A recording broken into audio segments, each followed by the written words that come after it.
Bonjour à tous et bienvenue dans ce nouvel épisode de Caillou News, votre émission d'actualité hebdomadaire du monde de l'escalade. Et avant de commencer, une petite information, sachez que je serai en vacances durant les 2 prochaines semaines, mais ne vous inquiétez pas, cela ne veut pas dire qu'il n'y aura pas de Caillou News. Cela veut simplement dire que déjà je tourne celui-ci en avance, donc pas de panique s'il n'y a pas des grosses news qui seraient sorties le lundi ou le mardi, c'est juste que je les ferai la semaine prochaine. Et en parlant du Caillou News de la semaine prochaine, il sera sûrement un peu plus court, étant donné que je sais pas trop dans quelles conditions je pourrais monter la vidéo. Ceci étant dit, on a quand même de grosses infos à traiter aujourd'hui, et notamment l'une qui nous vient d'un falaisiste espagnol, un petit peu à l'image d'un certain Stefano Ghisolfi la semaine dernière. On est parti.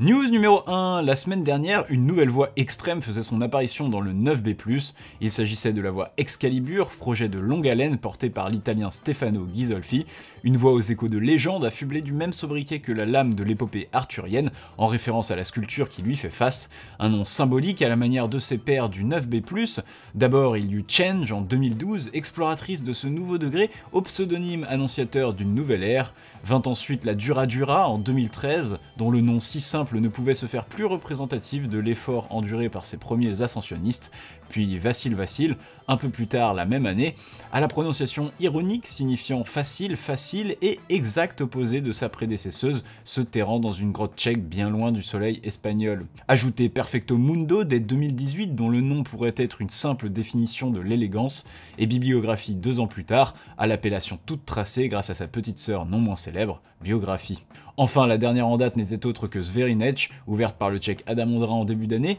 traduisez ménagerie, un lieu où l'on rassemblait les animaux rares à but d'exhibition ou de collection, bref, une voie sauvage aux allures d'œuvres d'art. Des noms fantasques appelant au rêve, car évidemment personne n'aurait osé souiller un degré aussi prestigieux avec quelques appellations grivoises ou autres plaisanteries. Non, l'excellence se respecte et faire partie des grands a un prix, le sérieux. Mais ça c'était jusqu'à l'espagnol Jorge Diaz-Rullo et son ouverture de la semaine, une ligne sonorité de soleil et de danse exotique, Mejorando la Samfaina, ou en français en améliorant la ratatouille, prouvant que si la traduction peut aussi être un art, certaines choses devraient rester cachées de la langue de Molière pour notre plus grand bien. Ça claque un peu moins, mais à titre personnel je trouve qu'un degré commence à être bien assimilé quand on lui donne des noms de voix comme ça. Mais au-delà d'un nom quelque peu étonnant, cette voix vient de devenir la première voix de l'espagnol de 23 ans dans ce niveau, mais aussi la 8e voix dans le 9B+. Alors comme je viens de le dire, une confirmation sera attendue puisque le falaisiste espagnol n'a pas de référence dans la cotation, mais dispose tout de même d'un solide palmarès qui parle en sa faveur.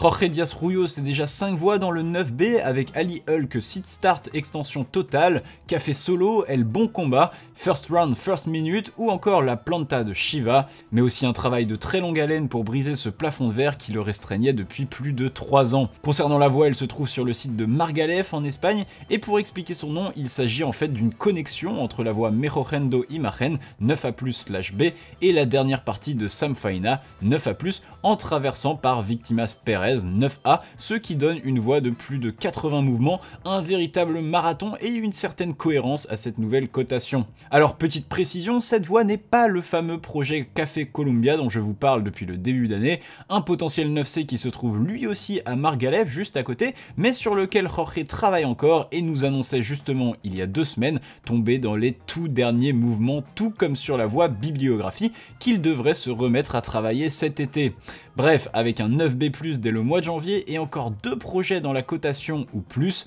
l'année 2023 pourrait clairement être celle de Jorge, alors affaire à suivre. News numéro 2, ça fait longtemps qu'on n'a pas parlé d'escalade traditionnelle. Oui, vous savez, cette sombre discipline dont les pratiquants semblent disposer d'un thalamus en carton et donc une absence totale de réponse à tout stimulus extérieur sans s'en déclencher ce que nous autres appelons la peur. Et bien l'occasion est aujourd'hui toute trouvée puisque James Pearson, l'un des cadors de la discipline, vient de réaliser l'un de ses enchaînements les plus impressionnants, la ligne Bon Voyage dans le havre de l'escalade traditionnelle française, le site d'Annot. Pour rappel, en escalade traditionnelle, les cotations diffèrent légèrement du système sportif et sont souvent cotées à l'anglaise avec une première indication montrant le niveau d'engagement, E11 étant le plus élevé aujourd'hui, et une cotation technique légèrement plus inférieure au système français, un 7A représentant environ un 8A sportif. Ceci étant, il est assez simple de faire une conversion et la voie de trad renommée pour être la plus difficile au monde, Tribe, serait d'équivalent 9A.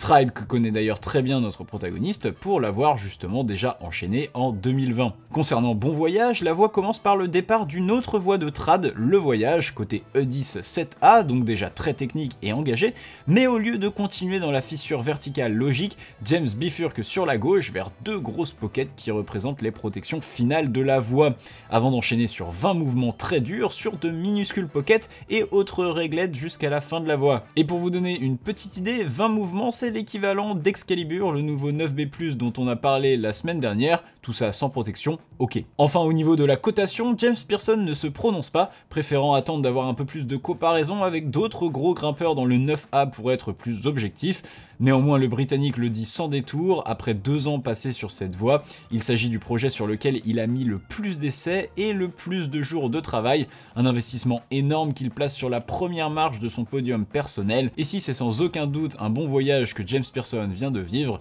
que peut-on dire de celui qu'il vient de nous offrir? Et voilà, c'est tout pour aujourd'hui, et maintenant on passe au croix de la semaine. Et on commence cette semaine par la libération du départ assis de Fox and the Hound, 8C bloc par l'américain Drew Ruana sur le site de Clear Creek Canyon dans le Colorado. Il s'agit pour lui de l'enchaînement de la voie debout qu'il avait déjà libérée l'année dernière avec un départ assis très brutal qu'il n'avait jamais réussi à ajouter. Et le moins qu'on puisse dire, c'est que le jeune de 23 ans est sur une bonne lancée, cette libération arrivant juste après la répétition d'un autre bloc, Everything Ness, originalement coté à 8B+, par Daniel Woods, mais qui vaudrait plutôt 8C selon Drew et le deuxième répétiteur Matt Fultz. Drew annonce d'ailleurs vouloir profiter de cette série pour se remettre à travailler plus sérieusement Megatron, l'un des 5 blocs cotés 9A au monde. Le néerlandais Tjits van Delden vient de réussir l'enchaînement de son premier 8C bloc et pas n'importe lequel puisqu'il s'agit de The Big Island à Fontainebleau. Il n'aura fallu au grimpeur que 12 sessions pour réussir à l'enchaîner. Après avoir commencé à travailler le bloc l'année dernière, il aura surtout profité de ses 3 dernières semaines de séjour à Fontainebleau avec des conditions fraîches et optimales. Malheureusement pour lui, il annonce au passage qu'il se tiendra un peu plus à l'écart de l'escalade durant le reste de l'année à cause de son travail. Des nouvelles d'un certain Will Bosey, l'Écossais vient de réaliser une performance de premier plan en flashant le bloc Graceland 8B/+ sur le site d'Algo en Allemagne. Et vous savez, parfois certaines choses sont simplement faites pour arriver. Alors que Will venait simplement en reconnaissance sur le site enneigé, s'attendant à trouver la roche impraticable, il arriva devant un mur parfaitement sec avec 2 crash pads miraculeusement posés juste devant, telle une invitation à se faire marcher dessus. Il s'agissait donc du bloc de la dite voie Graceland, et ne sachant pas trop d'où la commencer, il appela son ami Dominique à la rescousse, un local qui arriva pour lui expliquer les mouvements. Ni une ni deux, Will s'élança et réalisa une ascension flash du bloc, juste avant de réaliser le départ assis d'une voie voisine Act of Grace Seat Start, également côté 8B/+, avec une température extérieure entre 0 et -5 degrés Celsius, des conditions idéales. C'est sur le secteur de New River Gorge aux États-Unis que l'américain Tyler Thompson enchaîne Full Metal Brisket 9A+, alors que certains mettent plusieurs mois ou plusieurs années à aller de demi-cotation en demi-cotation à partir d'un certain niveau, et bien Tyler se paie le luxe d'effectuer son baptême du 9e degré sans enchaîner un 9A, mais bien un 9A+. La raison est simple, c'est la falaise de cette qualité la plus proche de son campus, et aucun des 9A du coin ne l'inspirait, alors pourquoi pas viser plus haut. Après quelques essais il y a 2 ans, c'est en automne dernier qu'il s'est vraiment attelé au projet, et c'est après plus d'une vingtaine de jours dans une voie de tension corporelle sur réglette que le grimpeur est venu à bout de la longueur. Il précise que la voie est dans son style, ce qui a pu l'aider à sauter une cotation, comme quoi des fois il vaut mieux ne pas se prendre la tête et suivre ses envies. On enchaîne maintenant sur le site de Bishop aux États-Unis avec une ascension du mythique bloc Spectre 8B par l'américaine Katy Lamb. Et si vous ne connaissez pas Katy, eh bien sachez qu'il y a de fortes chances pour que cette jeune femme de 25 ans soit la meilleure bloqueuse du monde à ce jour. Avec un peu moins de 20 blocs entre le 8B et le 8B+, donc 8 rien que l'année dernière, elle est effectivement la grimpeuse avec le plus d'ascensions recensées à ce niveau. Au passage, elle indique que pour elle, Spectre vaudrait plutôt la cotation de 8B+, surtout avec sa méthode impliquant un saut pour en venir à bout.